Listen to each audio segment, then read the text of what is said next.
in the bunker, and he started drinking coffee, less beer, but now in the last few episodes we've seen him go from coffee to beer and from beer to whiskey. So my question is two-part, and the first one is, does Dean really realize that, and if so, what does he think about it, and also does Sam sees it, and does it affect him also?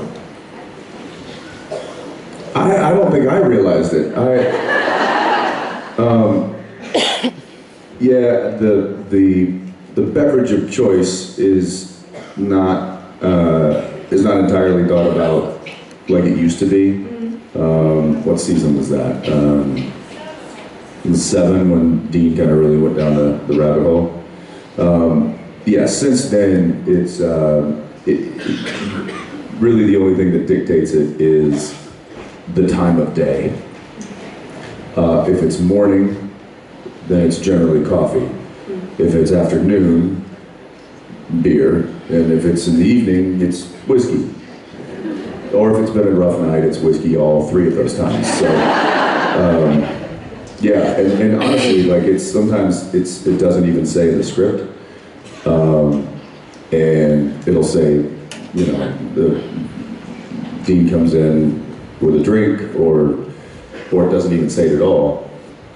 And Robin, who is our on-set props, she'll come up and she's like, "What do you think you want to? What do you want to drink today? Or what do you want to drink? What do you want to have in the scene?" And I'll be like, "Well, what time of day is it?" She's like, "Oh, it's 3 in the afternoon according to the script supervisor." I'm like, "Fine, give me a beer." She's like, "All right." She'll go to the props truck and pull a beer. So it's I think it's a little less of a story point and more of just kind of the general tone of the show. Because there was a particular scene, and I don't remember which one because I watched them all together, the episodes, where Dean has the coffee and they are going through some lore, or not documents, and he says like, "No, this is not enough," and gets a beer. So that was like pretty obvious for me. Yes, I remember that. Yeah, and again, I think it was just like, you know, coffee ain't gonna cut it right now. I need something stronger.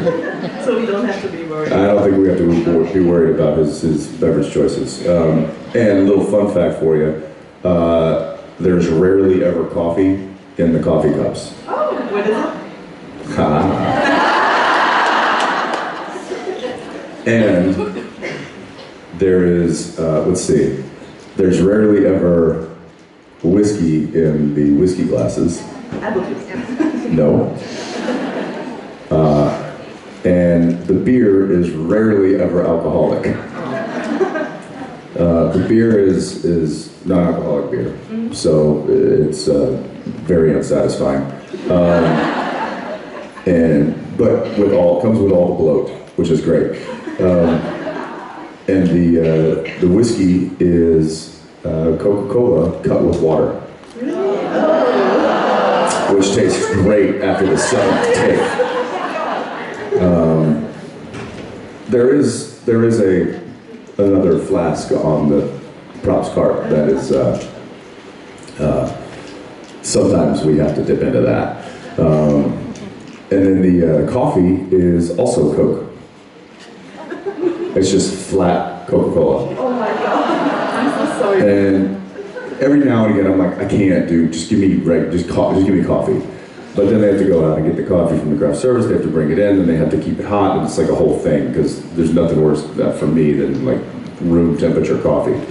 So I'd rather just have the cola.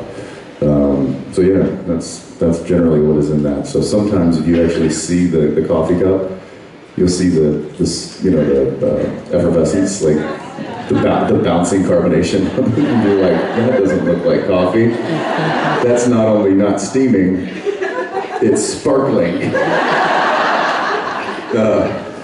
Yeah, there's a lot of little tricks like that. But anyway, nothing to be scared of. Dean's fine. Jensen, however. Thank you very much. Thank you.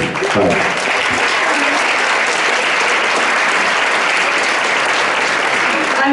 One of the reasons I hate the break between seasons is because I feel like Sam and Dean are my friends and I don't get to hang out with them every week like I do during the season. But we're right here.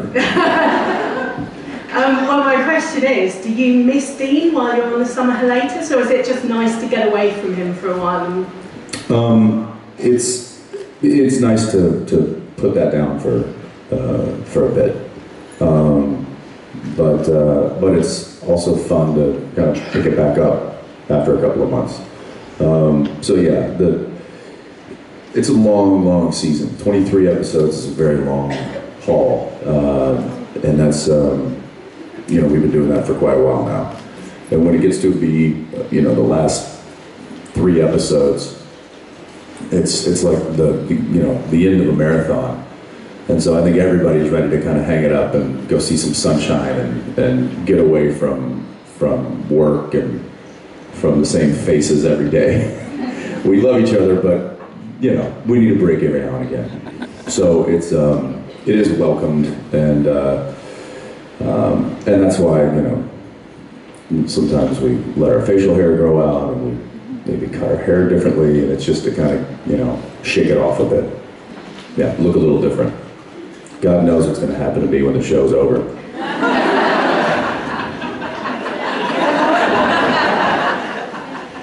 What? In 2050?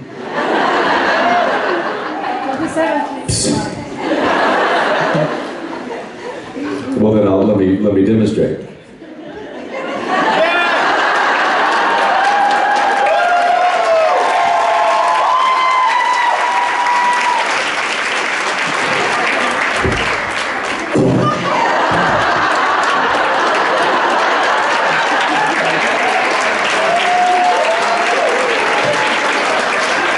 Hunting ghosts for senior citizens.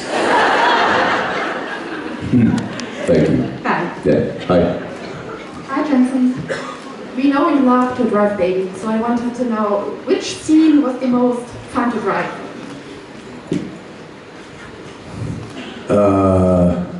Probably when I did the reverse 180 in the episode Baby. That was fun because I've never gotten to do that with that car before, and I got to practice a couple times over lunch, and then did it about they did it 3 or 4 times for all the cameras. But it was pretty fun. In fact, I haven't actually. What they did is they mounted the camera right on the hood, and the window shield had been a window screen, right? It's probably, what is it? Windscreen. That's the proper term for it. Anyway, it had been busted out because of a big fight in there, and so the windows were busted out. But what they did is they strapped down this camera onto the hood of the car, and I took my cell phone and taped it onto the camera and then hit record. So I've got this really cool video of it on my phone. Then because the camera was going to see 180 degrees, everybody had to run off the road. They were on the walkies like, okay, lock it up, we're going to roll sound, and everybody duck behind the trees and get behind this, or duck down and get out of the way. And so it was funny, like our camera assistant came over and they marked it with the slate, and then it was just like ants just scattering everywhere. And then it was just empty, like the road was empty, there was nobody, which is really strange because I'm just so used to having so many crew people around. And our guest star was sitting next to me, and right as they had locked it all up and got everything ready, and I was, the car was running and the cameras were rolling and everything was good to go, and she looks at me and she goes, "You've done this before, right?" And I just looked at her, I was like, "Now's not a good time." And and then that was a lot of fun. Yeah, I enjoyed that. There was another moment that was equally exhilarating, I would say, and that was the very first day of filming season 13, and it was so it was the first episode, but it was the moment where the brothers are riding in the Impala and they're just cruising down the road, and they pull up to the Pirate Jacks or something, the last time that Jack was seen, So that very first day of filming, we shot that driving scene, and I knew that they'd used a lot of, there's this thing, there's an automobile that they've converted into a fully functioning camera mobile, essentially, where there's a crane on the top of it. And they used this a lot for Deadpool when they shot that in Vancouver. So I knew it existed, but we'd never worked with it on our show. And essentially, I was driving the Impala on this kind of winding mountainous road that had twists and turns and elevation changes. And I have this SUV with a giant crane mounted to the top of it with a driver, a director, an operator, a focus puller, and all what else? And the crane operator, all in this car. And these guys are so good, they're stunt drivers, that as I was cruising along, they're coming within inches of my car. And the camera actually came, at one point the lens was in the window.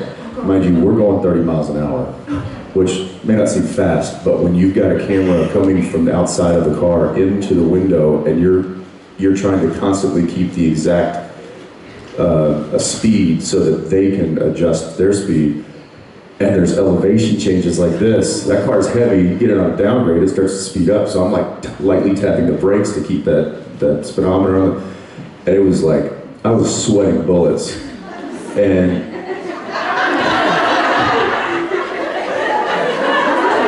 may I help you? Yes. All right, I'll wrap it up. And so anyway, I have to say lines and act and do that. I have to put a performance in while I'm doing all this, and the car's in front of me and behind me and beside me, and the camera's moving all over, and it's like sitting right on the front of the hood, and I'm driving 30 miles an hour. Meanwhile, Jared's like, what's my line? And I'm like, really? All you have to do is say your lines. I'm doing everything else. He's like, it's early, man. Oh, I'm gonna throw him out of the car. All right, that's it for me. I'm gonna take Sandy and Brandy with me, because it was gonna be a zoo of unicorns, right?